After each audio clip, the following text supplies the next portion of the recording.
That was December 9th, 2004. Tracy McGrady, 13 points in the final 34 seconds, including the game winner, a one-point victory for Houston over San Antonio.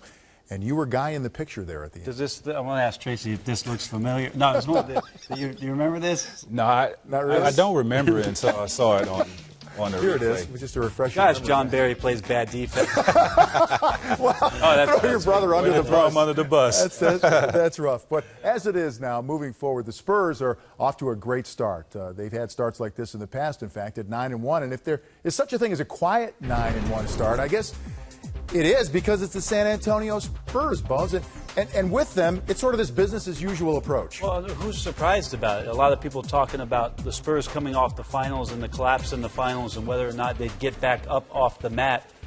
Like you said, Vince, business as usual. There's something about having this continuity, the same roster, obviously the same coach. It's the same, all the change in the league, 13 new head coaches, trades, free agent signings. You know, none of those things, other than Marco Bellinelli being a big addition for the San Antonio Spurs in the offseason, the guy you know is going to fit perfectly in the system, they didn't make any changes. So for them to get rolling the way that they did, it's not a surprise to anybody in the league, the hot start that they're off to. Yeah, and they stood firm. They brought Thiago back and Manu back, and they made sure these pieces were in place because they feel like they can continue to move forward. And as they do that, Tracy, as you know, one of the components to successful Spurs basketball, three balls, corner three balls, and how they get guys like Danny Green to get those shots just in the course of their offense. Well, they have a well-oiled machine over there. Everybody is on one accord. You know, as you see right here, Tony Parker making a move, and, you know, Gerald Green just making a mistake, leaving the corner. That's one thing that coaches teach you not to do, is to leave the corner. That is the easiest shot for a shooter, is to shoot out of that corner, as I'm sure Brent has a lot of those in his career. I'm familiar with that. You see in this play here, you know, as we're talking about the corner three, how it is that the pick and roll really dictates. It's a byproduct of pick and rolls on the other side. So Danny Green and Marco Bellinelli, they know that they have to get to two spots on the floor, one guy in the corner and one guy on the wing. And then what happens is the pick and roll, and that creates action on the weak side where you have to help. Yeah, I think what the guy has to do that's at the nail is he has to come over a little bit. What is that, Raymond Felton? He has to come over a little bit, already be in that position. If he's already in that position, then he can stop the ball and close out to Marco Bellinelli. Not a good fundamental closeout with Felton being 7 inches off the deck to close out to a shooter. Yeah, and in this case, I mean, he's coming out, closing out, and contesting the shot, which is the wrong thing to do. So now you're putting more pressure on your defense. Bellinelli drives the ball, and, you know, he comes out of corners. That Shumpert, yeah, comes out of the corner. Again, another defensive breakdown, and that's an easy shot for a shooter right there out of the corner. Danny Green is making a living doing that kind of stuff, and that's his thing. Well, he didn't have a bad finals, did he? Yeah, that's what I'm saying. I mean, that's what he does. That's his thing. So they got what they wanted anyway. Even though New York put that resistance up, they still got what they wanted. They just got it in a different way.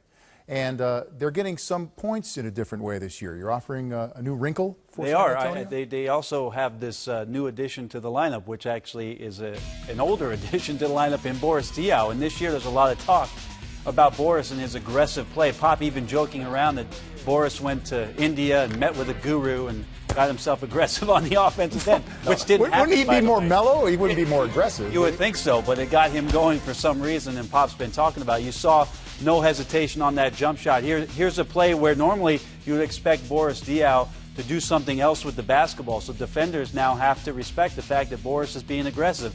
Simple pick and roll in transition here. Bellinelli comes off. You see Robinson go down there to stop the pick and roll. And you're thinking when the ball goes out to Diaw, all he's going to do is hold on to it and swing it and look for the next pass.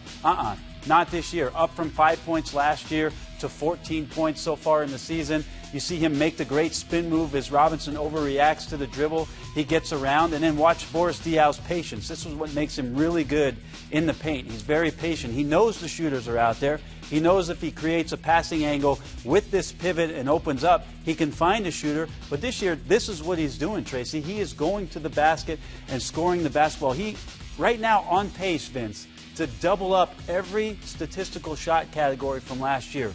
I'm talking about field goal percentages going from 300 to 600, 300 attempts from 300 to 600, three-point attempts doubled up, free throw attempts doubled up. An aggressive Boris Diaw is reminding a lot of people of him in Charlotte, and more likely the years he spent in Phoenix, creating havoc and a mismatch for guys at that 4 spot. Yeah, no, having been there for 2 months with those guys, I had to guard Boris, you know, a lot of one-on-one times. And to be honest, he was a tough guard for me. He's a very smart basketball player. He knows how to use his body. And when he gets you on the block, I mean, there's nothing really you could do. He puts that big old butt on you and make things happen. But, you know, he's a tough guard. He's not as, you know, as quick as guys that he plays against, but he knows how to use his body and his basketball IQ. Yeah, he does a great job of creating those angles. And he has less of a butt this year than he's had in the past 2 seasons. You can see that. More aggression, less butt. I get it. It could be a real X factor. It's a compliment. That's for sure. You sure you don't remember that defense? Can you give it to him one more time? It was like this, but I didn't see it. He just shot right through it. Yeah. Okay, we're going to break here Thanks on for Game Time. showing that, Vince. I'm going to go over here and get the tissue out of the corner. I'm not the producer. I got some right here, man.